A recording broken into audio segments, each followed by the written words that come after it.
Баршаңызға сәлем. Бүгін осындай булочка пісіретін боламыз. Бізге ең алдымен 500 мл жылы сүт, оған 80 грамм сары май қосып, барлығын жақсылап араластырамыз. Сүтіміз жылы болғандықтан майымыз еріп кетуі қажет. Оның үстіне 1 чай қасық тұз және 80 грамм қант қосып, барлығын жақсылап араластырамыз. Енді оның үстіне 1 чай қасық ашытқымызды қосып, жақсылап араластырамыз.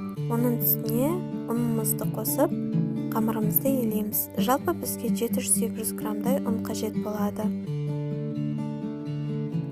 Қамырымыз қолға жабыспаса, дайын болған деген сөз. Егер қолымызға жабысып жатса, кішкене тағы ұн қосып жібереміз.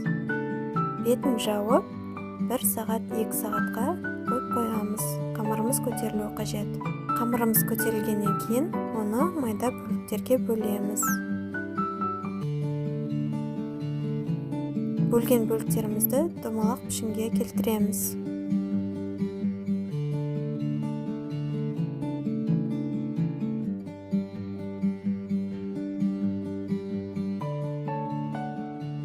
Әрқайсысын оқтаумен жайып, оның үстіне ертілген сары майымызды жағамыз.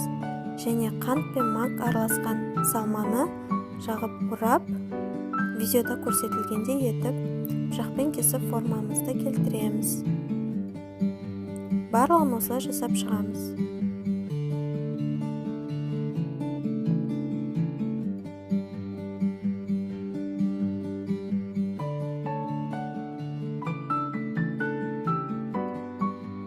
Барлығын жасап болғаннан кейін булочкаларымызды 15 минутқа қалдырып қоямыз. Тағы да көтерілуі қажет. Көтерілгеннен кейін бетіне жұмыртқа жағып, 180 градуста қызып тұрған духовкаға пісіріп аламыз. Ас болсын!